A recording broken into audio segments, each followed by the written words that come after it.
Hi, amigas. Let's make picadillo de carne molida. So we're going to start off with 2 washed and peeled russet potatoes. These are the large ones. I think they're the baker ones, or the ones you make baked potato with, but I'm not sure. And you're going to cut them into the thickness that you want your cubed potatoes to be. That's how thick I want mine to be. If you want yours thicker, cut them thicker, girl. I'm not here to judge. I'm just here to teach. Okay, I'm judging a little. All right, now that we're doing that, we're using our Good Grip chopper. Everybody always asks where I got this chopper. It's honestly my favorite.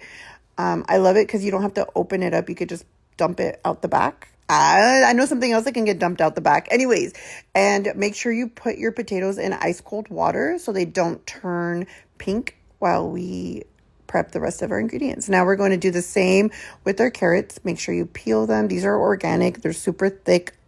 If your carrots are skinnier or not as thick as this, just use more carrots, or depending on how many carrots you want. Sometimes people add chayote, zucchini, chickpeas to their picadillo. These are what we like. Also, sometimes I do like adding the chayote in the zucchini, but this is what I had in my fridge, so this is what we used. All right, doing the same as we did with the potatoes, just throw them in the chopper. If you guys want to look up this chopper, type in Good Grip X OXO chopper on Amazon and it'll pop up. Now we're going to grab 8 guajillo chili pods. These are dry chili pods, and we're going to clean them. Take out all the seeds and the veins and the little stems so that we could rehydrate them in some boiling water. All right, so now we're going to grab our garlic. And we're going to get about 6 garlic cloves, and we're going to use our Dollar Tree silicone oven mitt to peel them. This is a little hack for you. I mean, if you need an oven mitt, just use it to peel too. Peel the skin. And now we're going to peel 2 small onions, but just use a large onion if you have a large onion. I only had 2 small onions, so that's what I used. Cut it in half. This is going to be blended for the salsa, so don't worry about chopping it up. Now we're going to grab 3 large tomatoes and 1 jalapeno. I like the jalapeno more for the jalapeno flavor, but I have a 12-year-old on the spectrum, and he does not do spicy. And so I did de-seed and devein my jalapeno, so it wouldn't be spicy.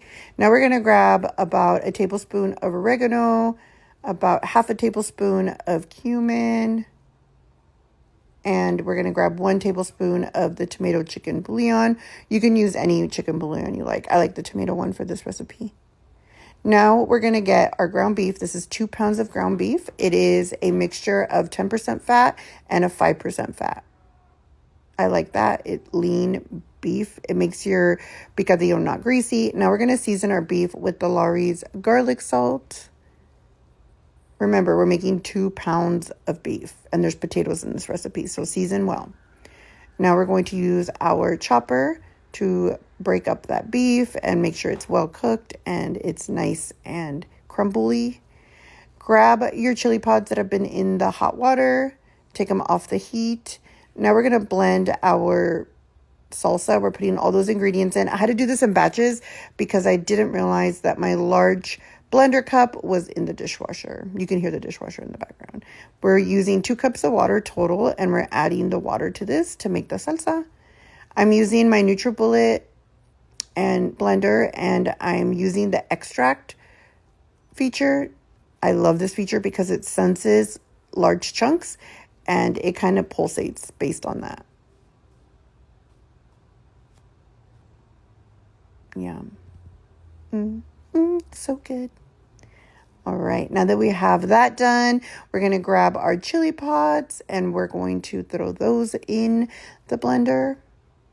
Do not use the chili pod water. That will make your salsa bitter. You add fresh water to that and blend it up. Then I added a little bit of the tomato salsa and then blended it a little bit longer. All right, now we're going to grab our carrots, our potatoes. Okay, Jose hates when I use the spoon. He says it looks like a cat litter box cleaner thing, spoon scoop. But this is actually from the same brand that I buy all my kitchen stuff from, which is Calphalon. All right, mix up those carrots and potatoes. I like more potatoes, less carrot ratio, but you can do whatever you like. Now we're adding our tomato salsa, and we're going to mix it well.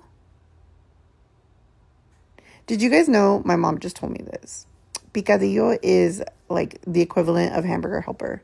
She made us picadillo when she was low on funds and ground beef was cheaper than anything else. So that's when she made picadillo. And it's so filling. All right, now we're grabbing that red chili pod salsa and we're mixing it in. Like I said, if you guys have your large blender, mix it all together. That way you don't have to do it in batches like I did. All right, get that well mixed. Once it's all mixed, you know what I love about growing up? That the struggle foods that were our struggle foods. All right, cover it. But then I realized I forgot to add my bay leaves. So add 3 bay leaves and then cover it. The struggle foods that were our struggle foods, now we're done. We're so delicious. I had no idea we were struggling. All right, now we're going to grab our picadillo and we're going to let it sit uncovered for a little bit while we warm up our tortillas. These are my favorite. These are the blend tortillas. One side is corn, one side is flour. They're so good. I love them. Don Pancho Brown, see, there's the corn side and then there's the flour side. So good. Try them. If you have them at your store, try them. All right, now we're going to serve it.